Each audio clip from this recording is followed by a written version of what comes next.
Stage پر تشریف فرما عمران صاحب اور یہاں پر موجود ہمارے نوجوان اور مستقبل کے قائدین نوائتی کی طرح آپ کو کہہ لو یہاں بلی سر رمچے اس لیے منشے کو اٹھے جب نوائتی برابر ان کو نہیں شاید اردو کام کر پڑتا ہے تاسب میں انشاءاللہ آسان کروں سنگتے ہیں یہ شاید پہلا پروگرام ہے جو نوجوانوں کے مطالبے پر ہو رہا ہے. ہمارے کالج کے جو نوجوان طلباء ہیں ان کے جذبات کو سامنے رکھتے ہوئے اور ان کے مطالبے پر آج کا یہ پروگرام الحمدللہ منعقد ہو رہا ہے. میں ان نوجوانوں کو مبارکباد بھی دیتا ہوں اور امید بھی کرتا ہوں کہ آئندہ بھی وہ دینی اور ملی مسائل پر خود سے بیدار ہوں گے اور اپنے نوجوانوں کو بھی بیدار رکھنے کی کوشش کریں گے انشاءاللہ. آپ آج کے طلباء ہیں، نوجوان ہیں، لیکن کل ہمارا فیوچر اور مستقبل آپ ہیں. آپ اگر یہ جو آپ کی تعلیم کی عمر ہے، سیکھنے کی عمر ہے، اس عمر کو آپ نے اگر صحیح کام میں لگا دیا، محنت سے پڑھا اور اپنا کیریکٹر اچھا بنانے کی کوشش کی، اچھے اخلاق کو اپنانے کی کوشش کی، دین کی جو بنیادی چیزیں ہیں، ضروری چیزیں ہیں، اس کو سمجھنے کی اگر آپ نے کوشش کی تو یاد رکھیے کہ آپ جب آگے بڑھیں گے، بڑے ہو جائیں گے تو انشاءاللہ آپ سے اللہ تعالیٰ بہت کام لیں گے. اس وقت جو مجھے موضوع دیا گیا ہے کہ موجودہ حالات میں، آج کل کے حالات کے اندر طالب علموں کا رول کیا ہونا چاہیے، ان کو کس طرح سے رہنا چاہیے، اس موضوع پر مجھے گفتگو کرنے کے لیے کہا گیا ہے. ہمارے نوجوان وکیل جناب عمران لنکا صاحب بھی ہیں جو آپ کو اور اچھی طرح سے آج کل کے حالات کو سامنے رکھ کر سمجھائیں گے. میں مختصر چند باتیں دینی اعتبار سے آج کل کے حالات میں جو نوجوانوں کے جذبات ہیں، ان کی کیفیات ہیں کہ کچھ تو بالکل مایوس ہوتے ہیں، کچھ جذبات میں حد سے بڑھے ہوئے ہیں، کچھ بالکل غفلت کے اندر ہیں. ان چیزوں کو سامنے رکھ کر کچھ باتیں، بنیادی چیزیں آپ کے سامنے پیش کرنے کی کوشش کروں گا.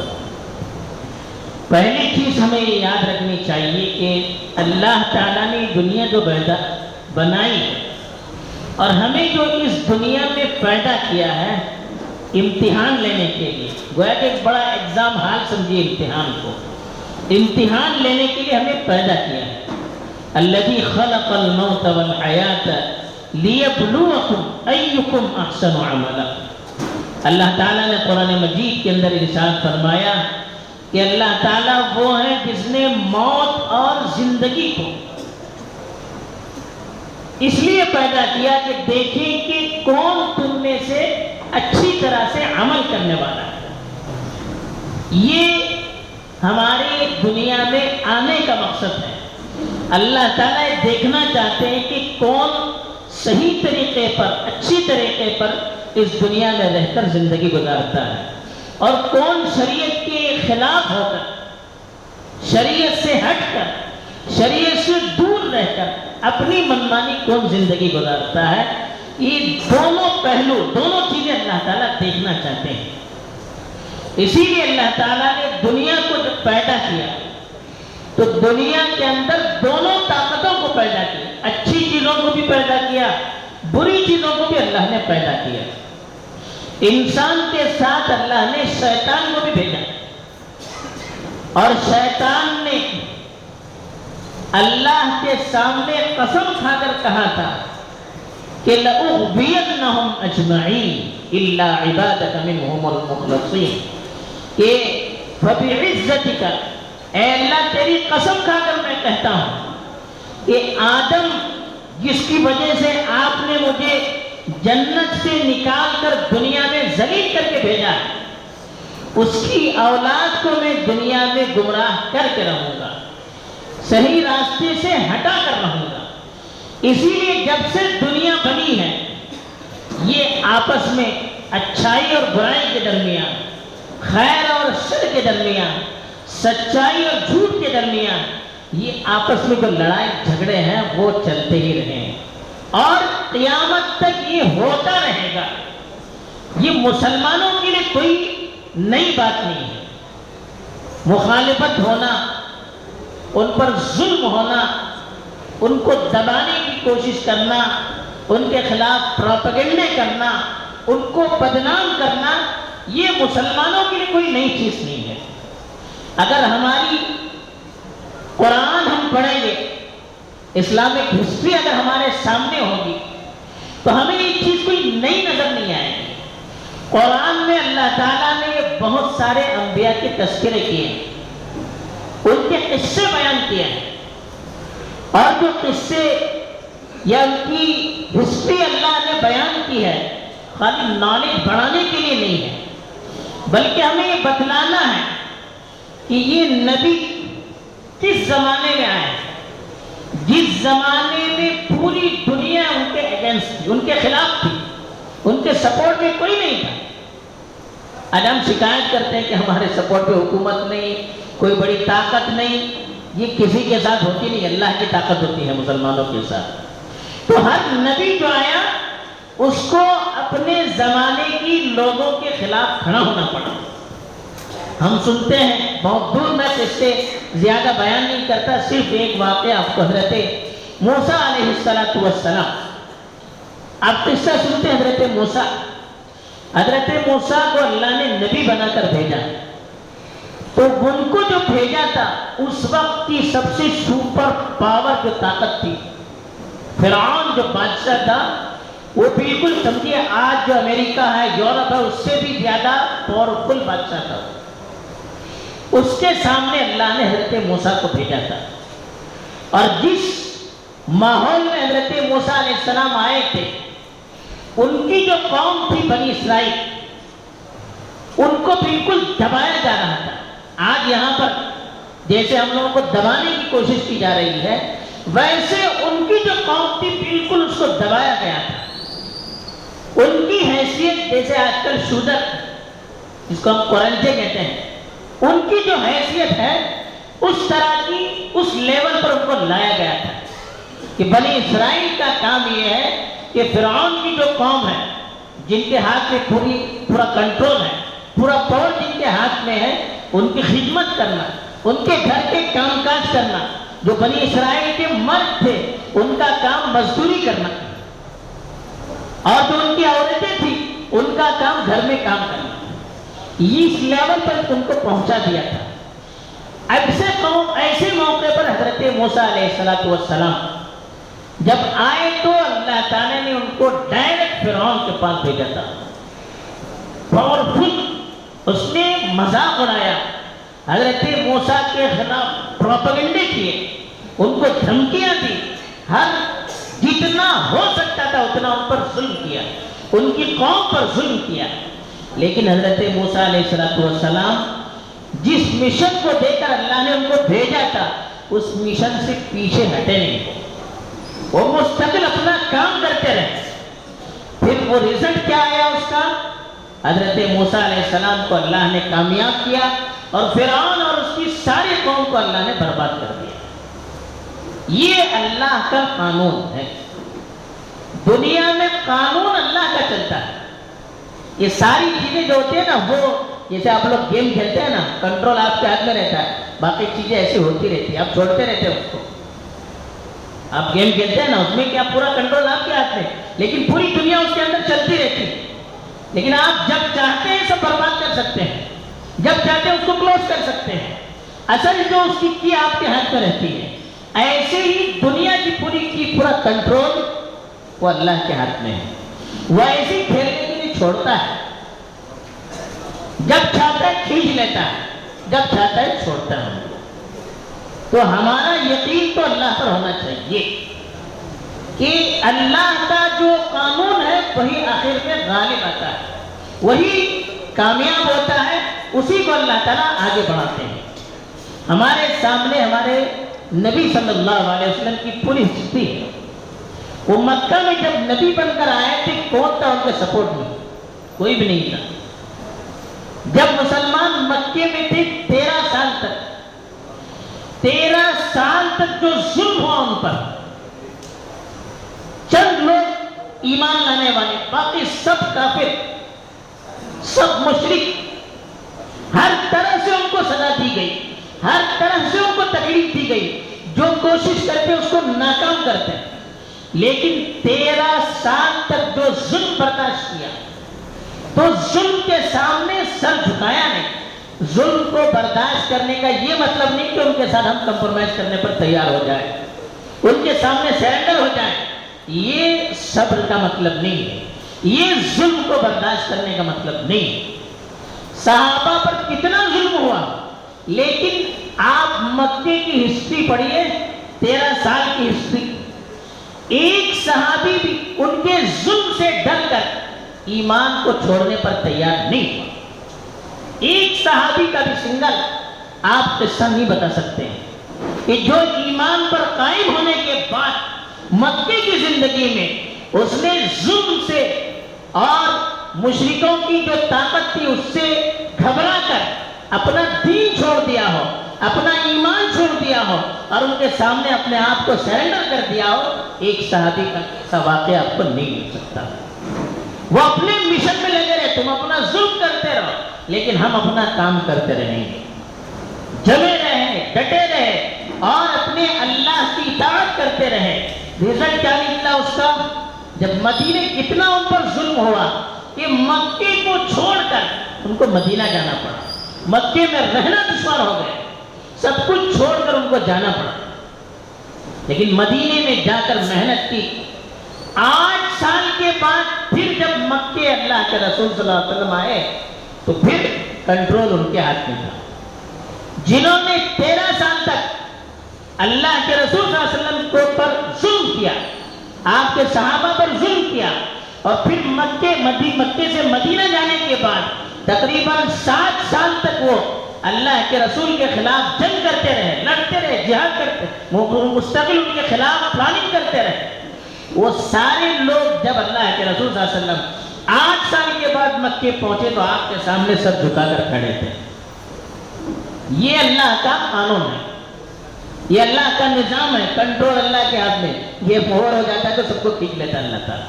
سنستدرجهم من حيث لا يعلمون، کہ ہم آہستہ آہستہ اسے کھینچتے ہیں کہ وہ سمجھ بھی نہیں سکتے ہیں۔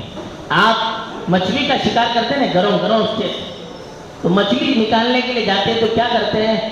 چھوٹی سی مچھلی وہ گروں میں لگا دیتے ہیں اور اس کو نہر میں، تالاب میں ڈال دیتے ہیں۔ اب مچھلیاں دھوکے سے اس کو کھانے کے لیے آتی ہیں، جب کھانے کے لیے وہ آتی تو آپ کھانے کے لیے پہلے چھوڑتے ہیں اس کو، وہ کھاتے کھاتے جب اٹک جاتا ہے تو کھینچ لیتے ہیں۔ تو ایسے ہی اللہ تعالیٰ یہ جو ظالم ہے، ظلم کرنے والے ہیں، ایسے ان کو مہلت دیتا ہے، جیسے مچھلیوں کو چھوڑتے ہیں، جیسے آپ گیم کھیلتے وقت چھوڑتے ہیں اچانک کھینچ لیتے ہیں، ویسے اللہ تعالیٰ اس کو چھوڑتے ہیں۔ جب کھینچنے کا موقع آتا ہے اچانک ان کو کھینچ لیتے ہیں، پھر جب اللہ تعالیٰ ان کو پکڑ لیتے ہیں تو پھر کوئی طاقت ان کو چھڑوا نہیں سکتی۔ تو بہرحال یہ ایک اللہ کا قانون ہے، اچھائی اور برائی کے درمیان یہ اختلافات، یہ جنگیں، یہ ایک دوسرے کے خلاف ہوتے رہتے ہیں، اور اسلام اور مسلمانوں کے خلاف ان کی پالیسیاں چلتی رہتی ہیں۔ شیطان وہی ہے، اس کا کیریکٹر وہی ہے، نام بدل کر، ڈیزائن بدل کر، جیسے آپ لوگ کپڑے پہنتے ہیں، گاڑیاں پہنتے ہیں، مشینیں وہی رہتی ہیں، خالی نام بدل کر، ڈیزائن بدل کر گاڑیاں، کاریں آتی ہیں۔ ایسے ہی شیطان وہی ہے، پالیسیاں بدل بدل کر آتا ہے اور ہم کو صحیح راستے سے ہٹانے کی کوشش کرتا ہے۔ دیکھیے آپ کھیلتے ہیں، کرکٹ کھیلتے ہیں، کبڈی کھیلتے ہیں، والی بال کھیلتے ہیں، فٹ بال کھیلتے ہیں۔ آپ کھیلتے وقت دیکھیے جب سامنے کی جو ٹیم رہتی ہے وہ مضبوط رہتی ہے تو کھیل میں مزہ آتا ہے۔ سامنے والی بالکل لوکل ٹیم مل جائے تو کھیل میں مزہ نہیں، نہ دیکھنے والوں کو مزہ، نہیں کھیلنے والوں کو مزہ، کوئی مزہ نہیں، ون سائڈ گیم ہو جاتا ہے، کوئی فائدہ نہیں ہوتا ہے اس کا۔ کوئی فائدہ ہوتا ہے ون سائڈ کیمرہ تو؟ فائدہ کب ہوتا ہے، مزہ کب آتا ہے؟ جب دونوں میں ٹف ہو جائے۔ تو ایسے ہی دنیا میں زندگی گزارنے کا مزہ تب آتا ہے جب سامنے والے بھی مضبوط ہوں، تب ہم اپنے دین پر عمل کریں گے، تب یہ ہمت کا، جاں مردی کا کام ہے، تب یہ ایمان کا کام ہے، ایمانی طاقت کا کام ہے۔ تو اس لیے یہ مقابلے تو ہوتے رہیں گے، لیکن مقابلہ سخت ہو تو میدان گراؤنڈ چھوڑ کر بھاگنا یہ عقل مندی نہیں۔ ایسا ہوتا ہے کہ میچ ٹف ہو جائے، سامنے والوں کو ڈر کر آپ پیچھے چھوڑ کر بھاگ جائیں گے، کورٹ چھوڑ کر بھاگ جائیں گے، گراؤنڈ چھوڑ کر بھاگ جائیں گے، تو لوگ کیا کہیں گے؟ بیوقوف کہیں گے۔ تو میچ ٹف ہونے کی وجہ سے آپ کو گراؤنڈ چھوڑ کر بھاگنے کی ضرورت نہیں ہے، آپ کو پلان کرنے کی ضرورت ہے۔ آپ کیسے ان کو، سامنے والے کو آپ ہرا سکتے ہیں، اس کے لیے کیا سوچتے ہیں، کیا تدبیر، کیا ٹیکنیک اختیار کر سکتے ہیں، کیا پالیسی اختیار کرتے ہیں، یہ سوچنے کی ضرورت ہے۔ ہمت ہارنا ایک مسلمان کا کام نہیں ہے۔ اللہ تعالیٰ حالات بھیجتے ہیں، کیوں بھیجتے ہیں؟ یہ دیکھنے کے لیے کہ کون پکا ہے، کون کچا ہے، کون صحیح مسلمان ہے، کون کمزور مسلمان ہے۔ اس کو امتحان لینے کے لیے ایسے حالات اللہ تعالیٰ بھیجتے رہتے ہیں۔ قرآن مجید میں اللہ تعالیٰ نے فرمایا احسب الناس ان یترکوا ان یقولوا آمنا وهم لا یفتنون، کیا لوگ یہ سمجھتے ہیں کہ وہ یہ کہیں گے کہ ہم ایمان لائے، ایسے ان کو چھوڑ دیا جائے گا؟ کیا ان کو آزمایا نہیں جائے گا، ان کا امتحان نہیں لیا جائے گا، ایگزام نہیں لیا جائے گا، ایسے ہی چھوڑ دیا جائے گا؟ نہیں، وَلَقَدْ فَتَنَّا الَّذِينَ مِن قَبْلِهِمْ، ان سے پہلے جو قومیں تھی ان کا بھی ہم نے امتحان لیا، ان کو بھی ہم نے آزمایا۔ فَلَيَعْلَمَنَّ اللَّهُ الَّذِينَ صَدَقُوا مِنْهُمْ وَلَيَعْلَمَنَّ الْكَاذِبِينَ، ان میں سے کون سچے ہیں اپنے ایمان کے دعوے میں، کون جھوٹے ہیں، یہ اللہ تعالیٰ لوگوں کو دکھلانا چاہتا ہے۔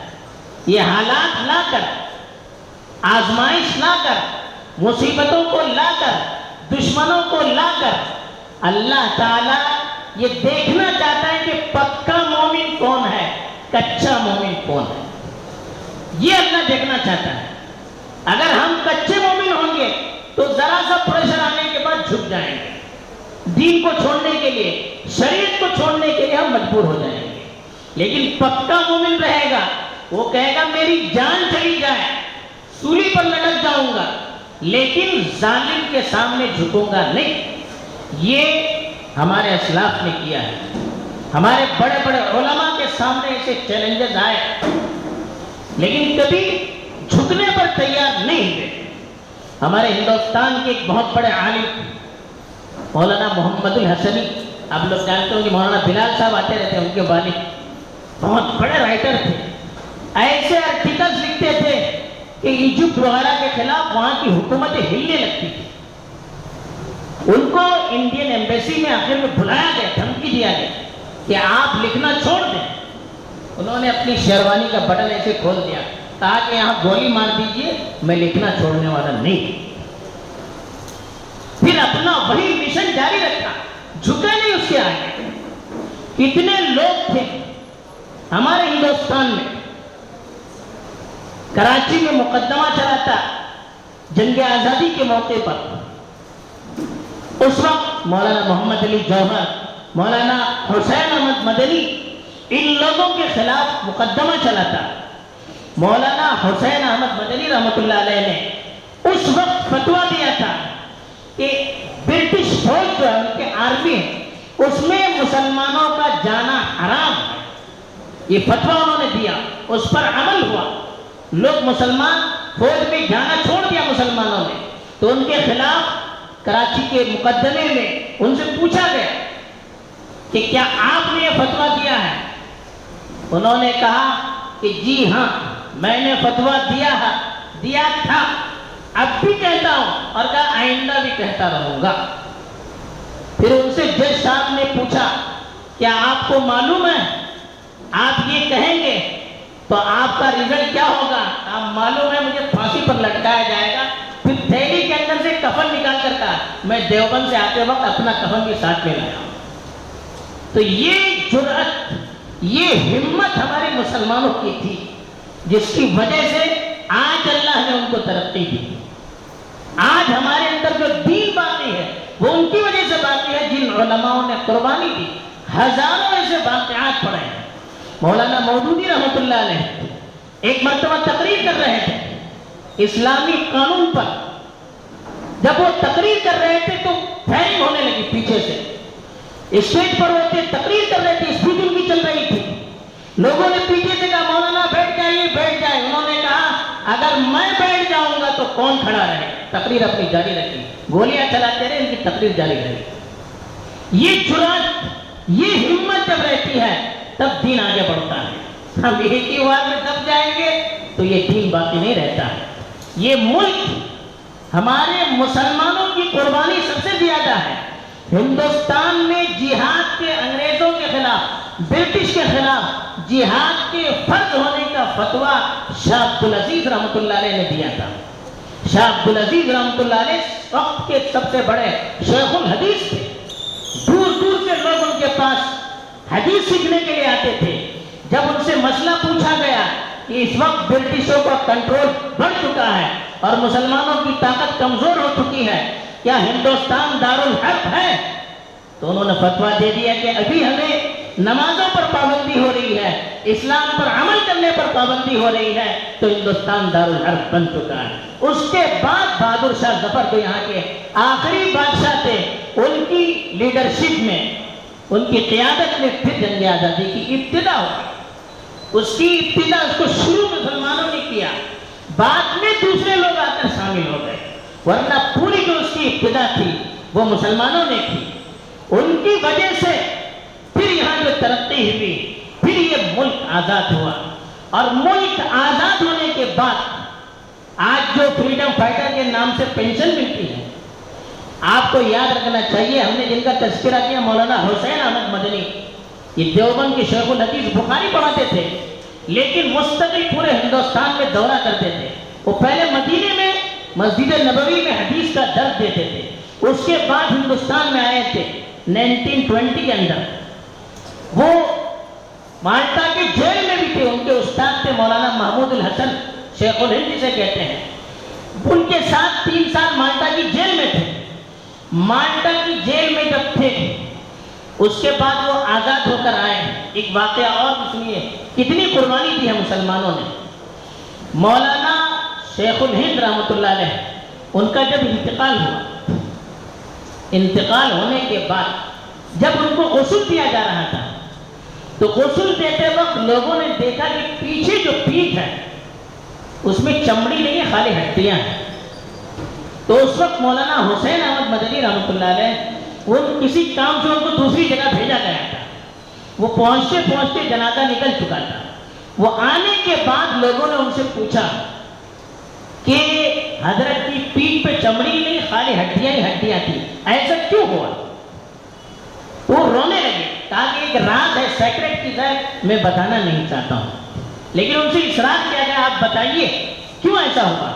تو انہوں نے روتے ہوئے کہا کہ اب چونکہ ان کا انتقال ہو چکا ہے اس لیے میں بتاتا ہوں۔ کہا کہ مالٹا میں ان کو گرم گرم انگارے پر لٹایا جاتا تھا اور کہا جاتا تھا کہ آپ برٹش کے خلاف فتویٰ دینا چھوڑ دیں، آپ اپنی پالیسی چھوڑ دیں۔ کہا کہ نہیں، میں ماننے کے لیے تیار نہیں آپ کو۔ اس طرح سے ان کو لٹا لٹا کر انگارے پر اس طرح سے لٹایا جاتا تھا کہ ان کی چمڑی پگھل جاتی تھی اور اس کی جو چربی ہوتی تھی ماتھے، وہ چربی سے وہ آنکھ اٹھ جاتی تھی۔ اس طرح سے ان لوگوں نے قربانی دی اور ان قربانیوں کے نتیجے میں ہندوستان آزاد ہوا۔ تو یہ جو مولانا حسین مدنی تھے وہ 1920 میں آئے اور 47 میں یہ ملک آزاد ہوا۔ 27 سال وہ جنگ آزادی میں رہے، اس میں سے 12 سال جیل میں رہے۔ جب وہ آزاد ہو گئے ہندوستان تو پھر وہ اپنے مدرسے میں آ گئے۔ ان کو پدم شری کا ایوارڈ لینے کے لیے کہا گیا، انہوں نے کہا کہ میں قبول نہیں کرتا۔ ہم نے جنگ آزادی کی لڑائی ایوارڈ لینے کے لیے نہیں کی تھی، ہم نے اس ملک کو آزاد کرنے کے لیے لڑائی کی تھی، آزاد ہو گیا، مجھے کسی چیز کی ضرورت نہیں ہے۔ تو یہ قربانیوں کے ساتھ، یہ مقابلہ کرنے کے ساتھ یہ ملک آزاد ہوا تھا۔ تو ہمیں ہمت کی ضرورت ہے اور کوشش کرنے کی ضرورت ہے. اب جو حالات آتے ہیں، حالات ہم نے جو کہا آتے رہیں گے اور ساری چیزیں اللہ کے ہاتھ میں ہیں. اللہ جب چاہے حالات بدلیں گے، لیکن بدلنے کے لیے ہم لوگوں کو بھی اللہ تعالیٰ امتحان لیتے ہیں. وَأَنْتُمُ الْأَعْلَوْنَ إِن كُنتُم مُؤْمِنِينَ. اللہ نے کہا تم سب سے بلند رہو گے، تم سب سے پاورفل رہو گے، لیکن کب؟ جب تم پکے مومن بنو گے، تمہارا ایمان پکا رہے گا.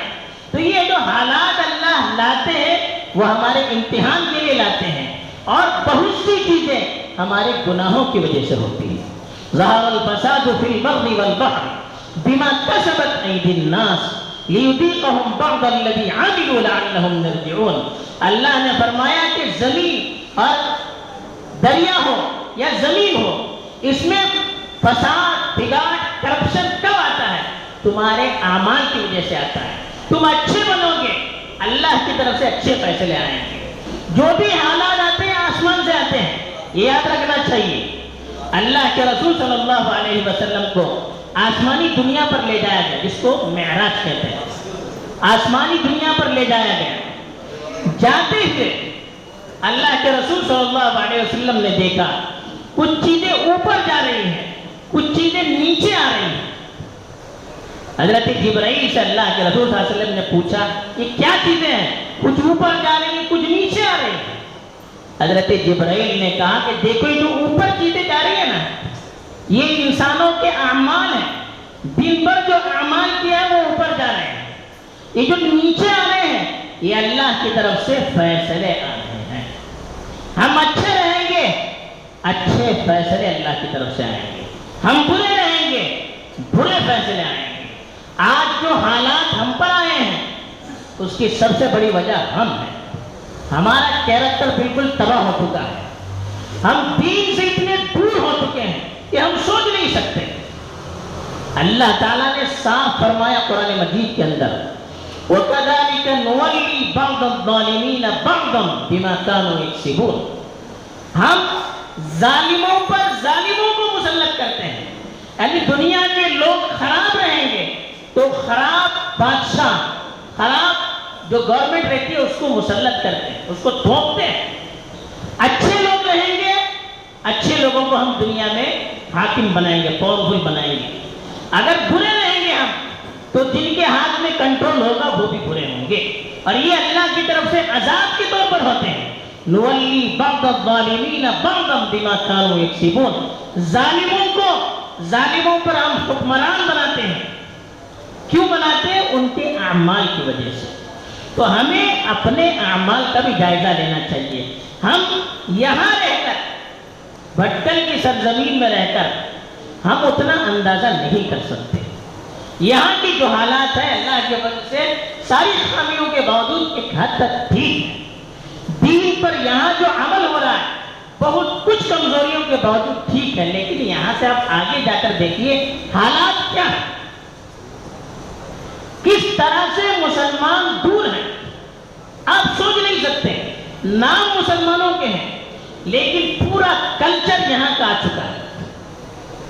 صبح سے شام تک لے کر وہ شرک میں مبتلا رہتے ہیں، وہ دین کے خلاف کاموں میں مبتلا رہتے ہیں. تو جب یہ حالات ہمارے ہوں گے کہ ہم اللہ کا نام لیں اور اللہ کے خلاف کام کریں، کون دنیا میں اس کو برداشت کر سکتا ہے؟ آپ کسی کمپنی میں جوائن ہو جاتے ہیں، اس میں آپ کو جاب لگ جاتا ہے، انٹرویو میں پاس ہو جاتے ہیں اور کمپنی میں جوائن ہو جاتے ہیں.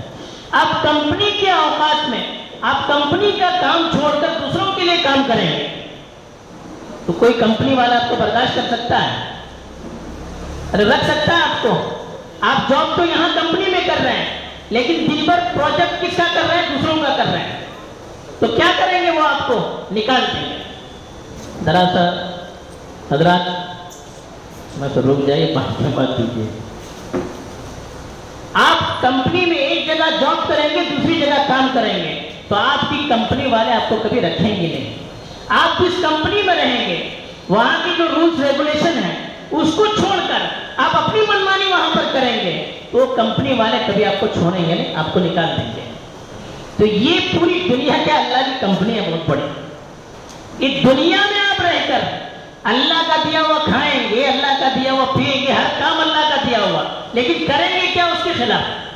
تو یہ اللہ کبھی چھوڑیں گے نہیں۔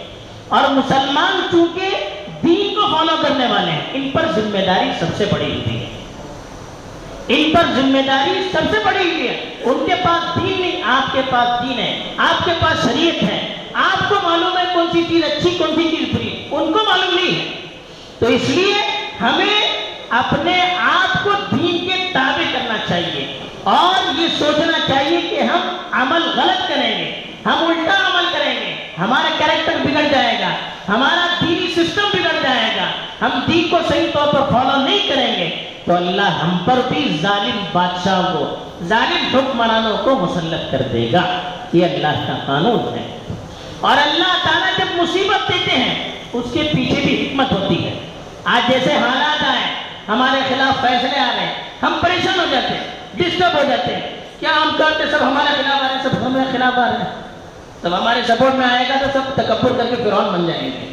ہمارے خلاف لا کر کے اللہ تعالیٰ اپنی طرف رجوع کرنے کے لیے کہتا ہے وَلَقَدْ أَرْسَلْنَا إِلَىٰ أُمَمٍ مِّن قَبْلِكَ فَأَخَذْنَاهُمْ بِالْبَأْسَاءِ وَالضَّرَّاءِ لَعَلَّهُمْ يَتَضَرَّعُونَ فَلَوْلَا إِذْ جَاءَهُمْ بَأْسُنَا تَضَرَّعُوا وَلَكِنْ قَسَتْ قُلُوبُهُمْ وَزَيَّنَ لَهُمُ الشَّيْطَانُ مَا كَانُوا يَعْمَلُونَ۔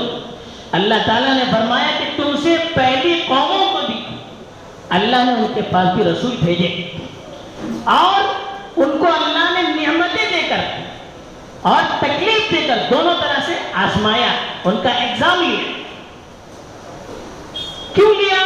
تاکہ جب اللہ کی طرف سے کوئی مصیبت آ جائے، کوئی پریشانی آ جائے تو ہم دل سے گڑ گڑا کر اللہ کی طرف متوجہ ہو جائیں، اللہ کے سامنے ہم رونے لگے۔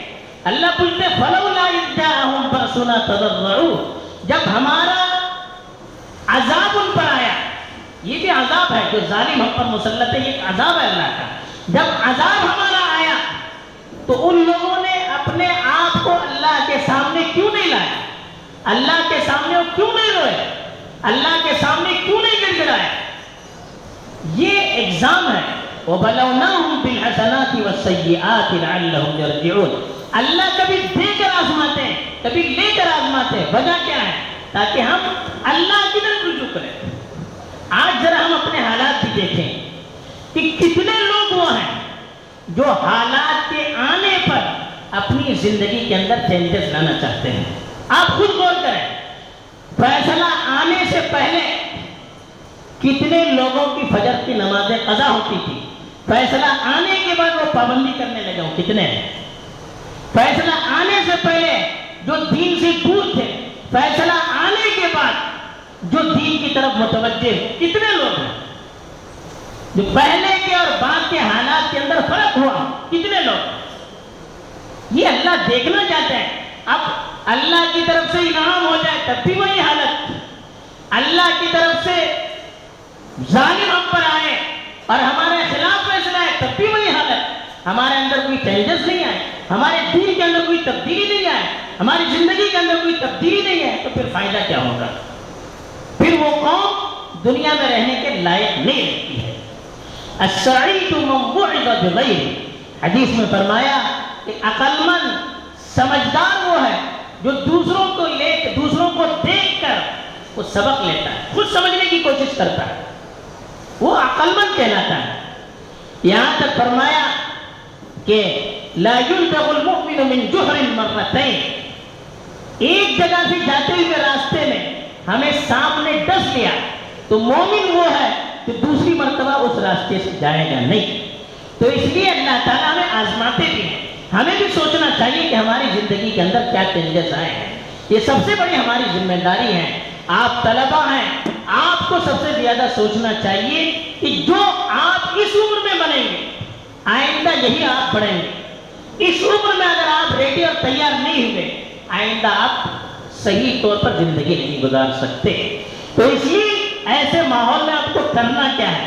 سب سے پہلے اپنے بارے میں سوچنا ہے کہ ہمارے اندر کیا کمزوریاں ہیں، ہمارے اندر دینی اعتبار سے کیا کمزوریاں ہیں، یہ ہمیں سوچنا ہے۔ دین پر عمل کرنے کے سلسلے میں، اپنے اخلاق کو، کیریکٹر کو بنانے کے سلسلے میں ہمیں سوچنا ہے، دینی چیزوں کا ہمیں نالج لینا چاہیے، جو کرنٹ مسائل ایشوز آتے ہیں اس کو سمجھنا چاہیے کہ کیا ہے۔ حجاب کا مسئلہ آیا، ٹرپل طلاق کا مسئلہ آیا، بابری مسجد کا مسئلہ آیا، اور بھی اس طرح کے مسائل آتے رہیں گے۔ وہ مسئلہ کیا ہے ہم کو معلوم نہیں، اس پر ہم خود مطمئن نہیں ہیں، ہم دوسروں کو کیا سمجھ سکتے ہیں۔